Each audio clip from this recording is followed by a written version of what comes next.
మనము గౌరవ ముఖ్యమంత్రి వారు ఒక ఎఫర్ట్స్తో పోలవరం ప్రాజెక్ట్ అనేది మనం కంప్లీషన్ తీసుకొస్తున్నాము. దాంట్లో భాగంగా పోలవరం లెఫ్ట్ మెయిన్ కెనాల్ అనేది మనకి వాటర్ సెక్యూరిటీకి పనికి వస్తుంది. ఆ లెఫ్ట్ మెయిన్ కెనాల్ ద్వారా దాదాపు 23 టీఎంసీ దాకా మనము ఉత్తరాంధ్ర ప్రాంతానికి మంచినీళ్ళు అదేవిధంగా ఇండస్ట్రియల్ నీడ్స్ కోసం తీసుకొస్తున్నారు.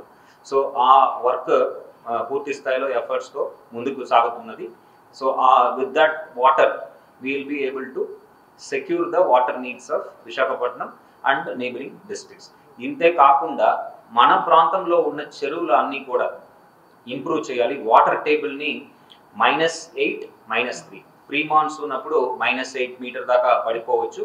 పోస్ట్ మాన్సూన్ తర్వాత వర్షం వచ్చిన తర్వాత -3 లెవెల్కి తీసుకురావాలనే ఉద్దేశంతో గౌరవ ముఖ్యమంత్రి వాళ్ళు ఆదేశాలు ఇవ్వడం జరిగింది. దాని మేరకు జిల్లాలో ఉన్న 526 ట్యాంక్స్ కూడా మనం అసెస్ చేస్తూ వాటి యొక్క వాటర్ నిల్వని ఏ విధంగా పెంచుకోవాలనేది ఒక ప్రణాళిక తయారు చేస్తున్నాము. ఒక 24 ట్యాంక్ మనము రెజ్యువినేషన్ అండ్ రెస్టోరేషన్ వర్క్ కింద మనం టేకప్ చేయబోతున్నాము.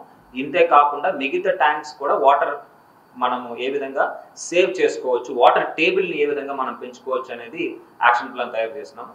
రాబోయే రోజుల్లో ఎన్ఆర్ఈజిఎస్తో అనుసంధానం చేసి సిఎస్ఆర్ ఫండ్స్తో కూడా అనుసంధానం చేసుకొని ఈ పనులన్నీ కూడా మనం చేపట్టి మన నగరానికి ఎటువంటి వాటర్ లోపం లేకుండా అంటే స్కార్సిటీ లేకుండా మనము చూసుకోవడం జరుగుతుంది.